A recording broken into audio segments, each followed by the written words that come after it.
श्री स्वामी समर्थ. तुझ्या आयुष्यात काहीतरी मंगल होणार आहे, म्हणूनच ही पवित्र कथा तुझ्या समोर आली आहे. हे दत्त महाराज, जो भक्त कुत्र्याच्या भाकरीची ही कथा श्रद्धेने ऐकेल, त्याच्या जीवनातील सर्व दुःख दूर करून त्याच्या मनोकामना तुम्ही पूर्ण कराल. ही कथा ऐकल्याने परमेश्वर प्रसन्न होतात आणि भक्ताला कधीही धनाची कमतरता भासत नाही. कुत्र्याच्या भाकरीची कथा जे कोणी मन लावून ऐकतील, त्यांच्या जीवनातून दारिद्र्य, कर्ज, संकटे, रोग व भीती नाहीशी होऊन सुख समृद्धी व आनंद प्राप्त होईल. फक्त एकदाच ही कथा ऐकली तर मृत्यूनंतर मोक्षाची प्राप्ती होते आणि भाग्यातील सुख समृद्धी वाढत राहते. ही कथा ऐकल्यानंतर आजारी व्यक्ती देखील आपल्या सर्व रोगांपासून मुक्ती अनुभवतो. म्हणून ही पौराणिक कथा सुरुवातीपासून शेवटपर्यंत नक्की ऐका, हीच विनंती. भगवंताचा आशीर्वाद प्राप्त करण्यासाठी कमेंट बॉक्समध्ये श्री गुरुदेव दत्त लिहा आणि हा व्हिडिओ आपल्या अशा मित्रांना शेअर करा जे दुःखात किंवा चिंतेत आहेत. देव कधीही तुमच्या जीवनात कशाचीही कमतरता पडू देणार नाही. मित्रांनो, आजची ही कथा आपल्याला स्वतःबद्दल विचार करायला प्रवृत्त करते. आपण अनेकदा रागाच्या भरात इतरांना कुत्रा असे म्हणून अपमानित करतो. आपली जीभ रागाच्या क्षणी अनाहूतपणे कुत्रा या शब्दाचा उच्चार करते. पण लक्षात ठेवा, ज्याची तुलना आपण शिवीगाळीसाठी करतो त्याच कुत्र्याशी संबंधित ही कथा आपल्याला एक महान संदेश देऊन जाते. भक्तांनो, खरंच विचार करा, कुत्रा हा इतक्या खालच्या दर्जाचा प्राणी आहे का? आपण त्याला कधी प्रेमाने अन्न दिलं नाही, पण त्याला हिणवण्यात मात्र आपण अनेकदा पुढे असतो. म्हणूनच आज मी तुम्हाला एक कथा सांगणार आहे. ही कथा सुरुवातीपासून शेवटपर्यंत ऐका, कारण यात एक गहन संदेश दडलेला आहे. एका छोट्याशा गावात सुरेश नावाचा एक तरुण राहत होता. आयुष्यातील सततच्या संकटांनी तो पूर्णपणे त्रस्त झाला होता. नेहमी तो स्वतःशीच विचार करत असे, काय पाप केलं असेल मी मागच्या जन्मी, की या जन्मात मला एवढे भोग सहन करावे लागत आहेत. एके दिवशी त्याच्या जवळच्या मित्राने त्याला सांगितलं, अरे सुरेश, रोज एखाद्या भटक्या कुत्र्याला भाकरी घाल, कदाचित तुझं दुःख कमी होईल.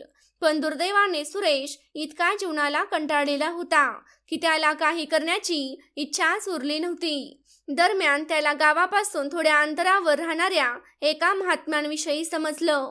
लोक सांगत होते ते महात्मा सर्वांच्या तक्रारी ऐकतात, त्यांच्या शंकांचे निरसन करतात आणि योग्य मार्ग दाखवतात. मग दुसऱ्याच दिवशी सुरेशने ठरवलं की तो त्या महात्म्यांना भेटायला जाणार. आश्रमात पोहोचल्यावर त्याने पाहिलं की महात्माजी आपल्या शिष्यांना गोड आणि तत्वज्ञानयुक्त उपदेश देत बसले आहेत. तेव्हा सुरेशने महात्माजींना साष्टांग नमस्कार करून विनम्रतेने विचारले, गुरुदेव, माझ्या मनात एक प्रश्न आहे. महात्मा हसून म्हणाले, बाळा, न घाबरता मनातील प्रश्न विचारा. सुरेश म्हणाला, गुरुदेव, माझ्या एका मित्राने मला सांगितले की कुत्र्याला भाकरी खायला घातल्याने दुःख दूर होते. हे खरे आहे का? साधी भाकरी कुत्र्याला खाऊ घातल्याने नक्की काय परिणाम होतो? तेव्हा महात्मा शांतपणे म्हणाले, बाळा, जो कोणी कुत्र्याला भाकरी खायला घालतो त्याला 8 अमूल्य फायदे मिळतात. ज्याला या 8 फायद्यांची जाणीव असते तो कधीही दुःखी होत नाही आणि गरिबी कधीच त्याच्या दाराशी येत नाही. सुरेश त्यावेळी गरिबीने त्रस्त होता. त्याच्यावर कर्जही झाले होते. तेव्हा महात्मा पुढे म्हणाले, कुत्र्याला साधा भाकरीचा तुकडा खाऊ घातल्याने त्या व्यक्तीच्या जीवनात 8 विशेष कल्याणकारी परिणाम घडतात. या ज्ञानामुळेच त्याचे जीवन खऱ्या अर्थाने धन्य बनते. म्हणूनच जो माणूस प्राण्यांमध्येही दया आणि प्रेम दाखवतो त्याच्या आयुष्यात दुःखाचे सावट कधीही येत नाही. सुरेश साधूंना म्हणाला, साधूजी, मी ही कथा ऐकण्यासाठी खूपच आतुर झालो आहे. कृपया पुढे सांगावे. साधू मंदस्मित करत म्हणाले, बाळा, हे ऐकल्यावर तुझेही सर्व दुःख नाहीसे होईल. जे लोक कुत्र्यांना अन्न देतात त्यांचे जीवन खऱ्या अर्थाने आशीर्वादित होते. अशा व्यक्तींना आयुष्यात कधीही मोठ्या दुःखाला सामोरे जावे लागत नाही. पृथ्वीवरील एखाद्या कुत्र्याला भाकरीचा तुकडा खायला देणाऱ्या मनुष्याला 8 अमूल्य फायदे मिळतात. तो सदैव आनंदी राहतो आणि मृत्यूनंतर मोक्षाची प्राप्ती करतो. यानंतर महात्मा पुढे म्हणाले, हे बाळा, तुला मी एक गोष्ट सांगतो. ती नीटपणे सुरुवातीपासून शेवटपर्यंत ऐक. मग तुला तिचा खरा अर्थ समजेल. एकेकाळी एक काळसर रंगाचा कुत्रा होता. तो भुकेने व्याकुळ आणि तहानेने थकलेला होता. गावातील प्रत्येक घराच्या दाराशी जाऊन तो अन्नाची याचना करत असे, पण दुर्दैवाने कोणीही त्याला भाकरीचा एक तुकडाही दिला नाही. भूक भागवण्यासाठी तो रस्त्याने भटकत राही.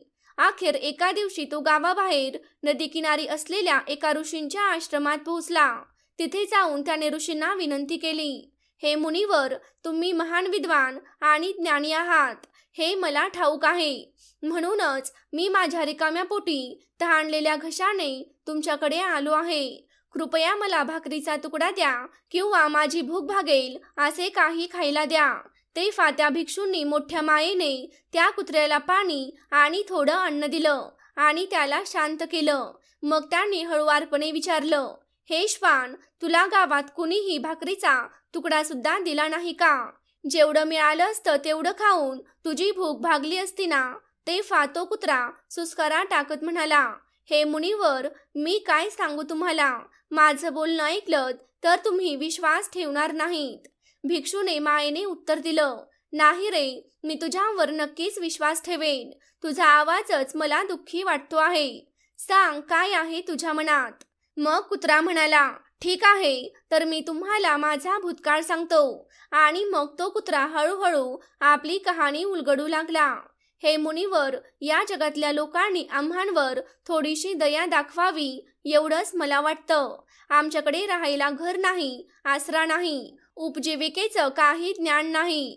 कपडे घालायचं तर आम्हाला अजिबात समजत नाही. म्हणून आम्ही हिवाळ्यात, उन्हाळ्यात आणि पावसाळ्यातही उघड्यावर भटकत राहतो. आम्हाला लिहिता वाचता येत नाही. शिस्त, सभ्यता, माणसांसारखं बोलणं हे आम्हाला माहीत नाही. ते आमचं दुर्भाग्य समजा. पण भूक आम्हालाही लागतेच. तुम्हाला लागल्यावर जसं दुखतं तसंच आम्हालाही कुणी मारलं तर वेदना होतात. आम्हालाही डोळ्यात पाणी येतं, रडू येतं. फक्त या 3 गोष्टींमध्येच आम्ही तुमच्यासारखे आहोत, भूक, वेदना आणि अश्रू. त्यामुळे आमच्यावर दया करा. आम्हाला मारू नका, त्रास देऊ नका. आधीच देवाने आम्हाला दुःखाने भरलेलं आयुष्य दिलं आहे, त्यावर तुम्हीही आम्हाला जखमा देऊ नका. आम्ही माणूस नाही, आम्ही रस्त्यावरचे प्राणी आहोत. आमचा जन्म झाला तेव्हा आमचे डोळे मिटलेले होते. माणसाचा जन्म झाला की जल्लोष होतो, ढोल ताशा वाजतात, उत्सव साजरा होतो. पण आमच्यासाठी तसं काहीच होत नाही. आमच्या जन्माचा आनंद कुणी साजरा करणार का? मी ज्या अंथरुणात जन्मलो ते रुईसारखं नरम होतं. तिथे गारवा नव्हता. क्षणभर मला वाटलं की मी जणू श्रीमंत घरात जन्मलोय. पण डोळे उघडले तेव्हा दिसलं की माझी आई, जिला तुम्ही कुत्री म्हणून हिणवता, ती आपल्या 5 पिलांना घेऊन रस्त्याच्या ढिगाऱ्यात पडली होती. आम्ही 5 भाऊ होतो. त्यापैकी 4 भाऊ लालसर आणि तपकिरी रंगाचे होते, पण मी मात्र काळ्या रंगाचा आणि सर्वात लहान होतो. शरीरानेही मी थोडा कमजोर होतो. आमची आई आम्हाला फार वेळ जवळ ठेवू शकत नव्हती, कारण तिलाही स्वतःचं अन्न शोधावं लागायचं. जर तिचं पोट भरलं नसतं तर ती आम्हाला दूध कसं पाजणार? ती बाहेर कुठे काहीतरी खाऊन आली तेव्हाच आम्हाला तिचं दूध मिळायचं. आमच्या 5 आयुष्य तिच्यावरच अवलंबून होतं. आई दिवसभर इकडे तिकडे फिरून स्वतःसाठी खायला काहीतरी शोधायची, जेणेकरून आम्हाला दूध देता येईल. कधी तिच्या वाट्याला जेवण यायचं तर कधी पूर्ण उपाशीही राहावं लागायचं. तरी सुद्धा तिने आम्हाला कधीच उपाशी ठेवलं नाही. गावकऱ्यांचा राग, मार सहन करून सुद्धा ती आमच्यासाठी खायला आणायची. आई म्हणजे शेवटी आईच ना. स्वतः कितीही त्रास सहन करावा लागला तरी मुलांच्या पोटाची काळजी आधी घेणारी.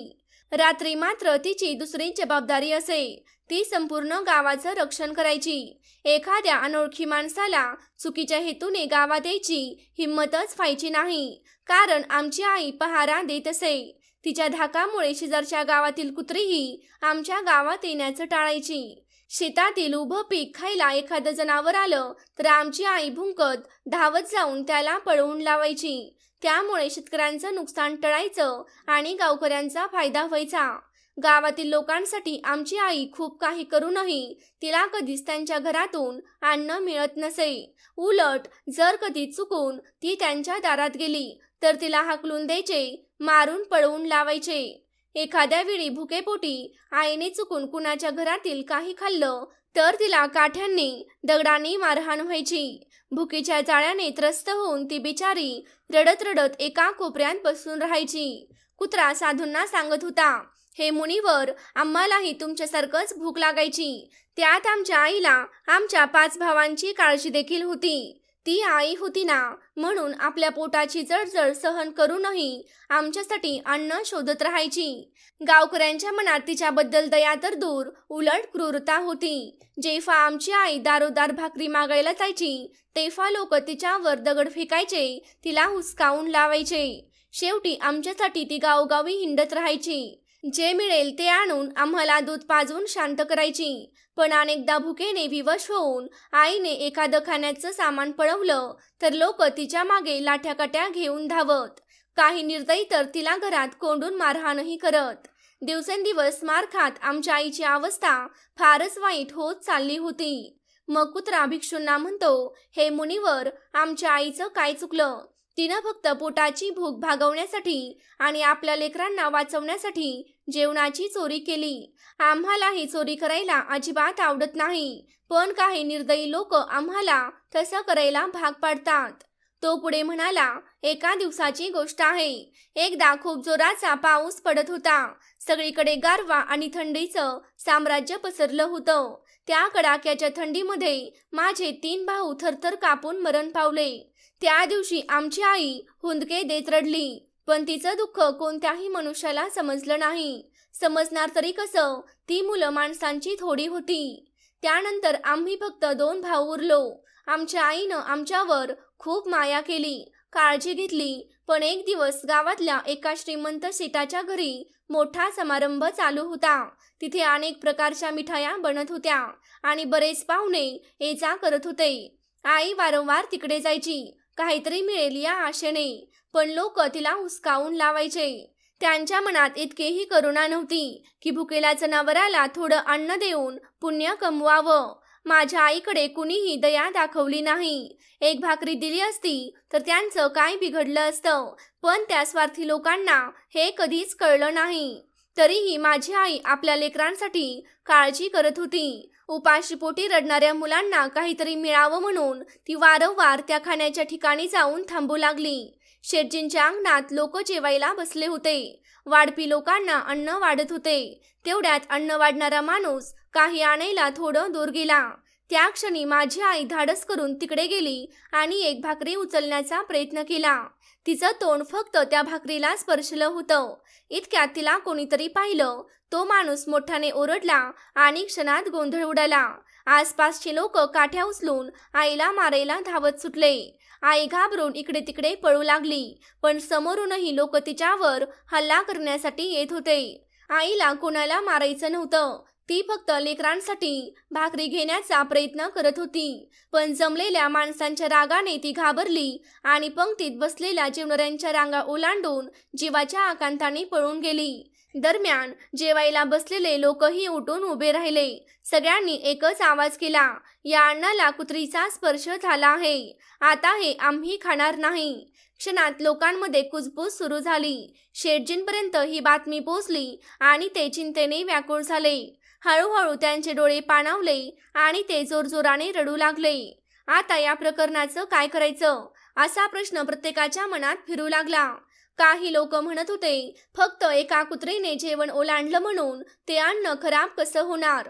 एखाद्या जनावराच्या स्पर्शामुळे अन्न भ्रष्ट होत नाही. त्या कुत्र्याने तर फक्त वाट ओलांडली आहे. पण त्यांच्या बोलण्याकडे कुणी लक्ष दिलं नाही. इतर काही जण म्हणाले, शहरांमध्ये तर लोक कुत्रे घरातच पाळतात, त्यांच्यासोबत राहतात, त्यांच्याच जवळ जेवतात, अगदी झोपवतात सुद्धा. मग या कुत्रेने फक्त जेवण ओलांडलं, त्यात एवढं वाईट मानावं असं काही नाही. पण काही लोक मात्र नकारात्मक वृत्तीचे होते. चांगलं बोलणाऱ्यांना त्यांनी खोटं ठरवलं आणि उलट म्हणू लागले, तुमचं म्हणणं चुकीचं आहे. कुत्रीचा स्पर्श झाला की अन्न नक्कीच अशुद्ध होतं. हे अन्न शरीरावर वाईट परिणाम करणारं आहे, म्हणून हे कुणीही खाऊ नये. शेवटी त्यांचंच मत सर्वांनी मान्य केलं. ते सगळं अन्न गरिबांना आणि रस्त्यावरच्या जनावरांना देण्यात आलं. त्या दिवशी माझ्या आईने मात्र पहिल्यांदा पोटभर जेवलं होतं. इतकं समाधानकारक जेवण तिने आयुष्यात कधीच घेतलं नव्हतं. जेवल्यावर ती शांत झोपली, पण तिच्या लक्षातही नव्हतं की हाच दिवस तिच्या आयुष्यातील सर्वात मोठा घात ठरणार आहे. माझी आई गाढ झोपेत असताना तो निर्दयी शेठ तिथे आला आणि तिला अमानुषपणे मारहाण करू लागला. पायाला दुखापत झाल्यामुळे आईला पळून जाण्याची संधीच मिळाली नाही. ती प्रचंड वेदनेने किंचाळत होती. आईच्या आक्रोशाने दगडसुद्धा द्रवित होईल, पण त्या निष्ठुर शेठच्या हृदयात मात्र दया नव्हती. त्याने तिला निर्दयीपणे झोडपले. आईच्या आक्रोशाने संपूर्ण गाव हादरलं.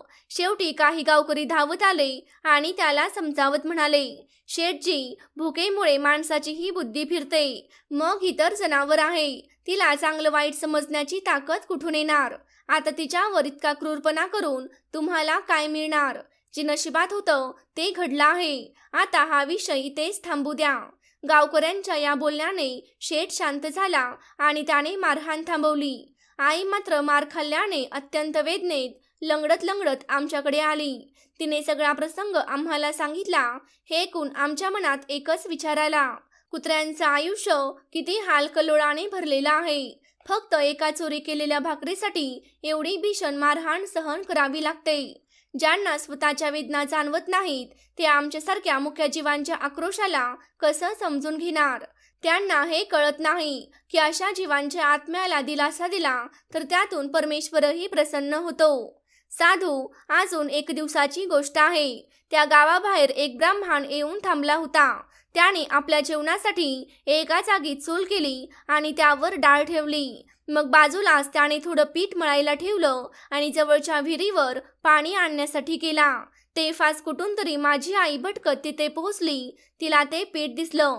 ती मनात म्हणाली, हे पीठ कुणाचं आहे की नाही असा विचार करून ती भुकेली असल्यामुळे ते पीठ खाऊ लागली. दरम्यान विहिरीवरून परत येताना ब्राह्मणाने पाहिलं की एक कुत्री त्याचं पीठ खात आहे. तो खूप दुःखी झाला आणि रडू लागला, कारण तोही 2 दिवसांपासून उपाशी व थकलेला होता. आजूबाजूच्या लोकांनी त्याला सांगितलं, अरे ब्राह्मणा, काल सुद्धा ह्याच कुत्रीने एका शेठजींचं जेवण बिघडवलं होतं आणि आज तुझं पीठही खाल्लं. हे ऐकून ब्राह्मण खूप खिन्न झाला. तो म्हणाला, मला तरी काय माहीत की ही अशुभ कुत्री आज माझं ही पीठ खाणार आहे. रागाच्या भरात त्याने काही न बघता एक काठी उचलली आणि माझ्या आईला मारू लागला. तिने ते पीठ अजून नीट खाल्लंही नव्हतं, पण तिच्यावर जोरात मार बसला. त्या मारामुळे ती अनेक महिने लंगडत चालत होती.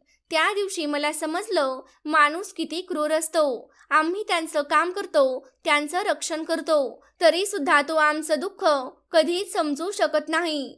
कुत्रा पुढे म्हणाला, मुनिवर, आमच्यात कमीपणा तरी काय आहे? हे स्वार्थी लोक आमच्याशी असं का वागतात? आम्हाला का त्रास देतात? आम्हाला प्रेमाने खाऊ घालत नाहीत, तरीही आम्ही त्यांच्या किती उपयोगाचे असतो. त्यांच्या घराचे रक्षण करतो, सावधगिरी बाळगतो. अजूनही आमच्यात असे अनेक गुण आहेत जे माणसाला कधी कळणारच नाहीत. तेव्हा महात्माजी शांतपणे म्हणाले, बाळा, जर माणसाला खरं कारण कळलं असतं तर तो कधीही प्राण्यांशी असं वागला नसता.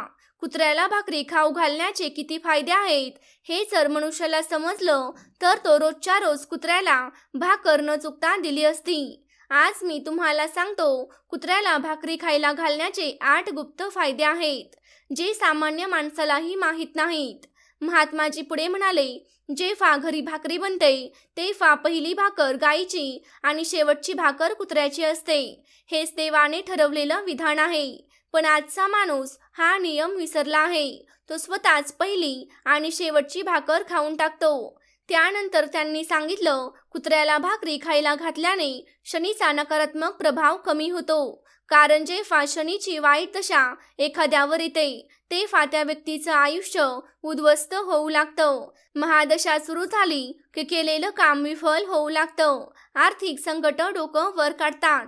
पण अशा स्थितीत जर एखाद्या व्यक्तीने कुत्र्याला भाकरी दिली तर शनीचा अशुभ परिणाम बऱ्याच प्रमाणात कमी होतो. कुत्र्याला भाकरी खाऊ घालण्याचा एक महत्त्वाचा लाभ म्हणजे आपल्या जीवनात नशिबाची साथ लाभते आणि घरातील नकारात्मक ऊर्जा नाहीशी होते.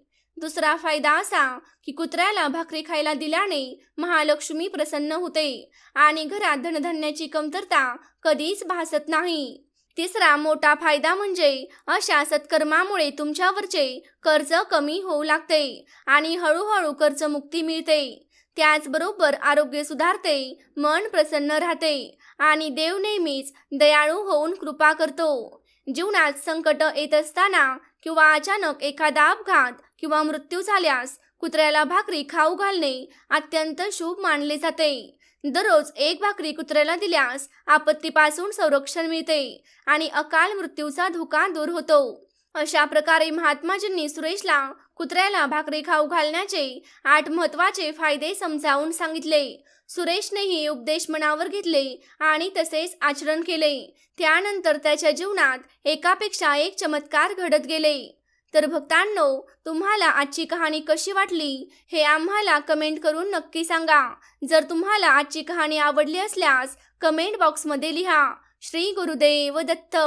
तुम्ही जर आपल्या चॅनेलवर नवीन असाल तर माझा विश्वास या यूट्यूब चॅनेलला सबस्क्राईब करायला विसरू नका. आपल्या कमेंट बॉक्समध्ये श्री स्वामी समर्थ नामाचा जयघोष करायला विसरू नका. सर्वांनी तुमची काळजी घ्या. श्री स्वामी समर्थ. श्री गुरुदेव दत्त. जय श्री कृष्ण. राधे राधे.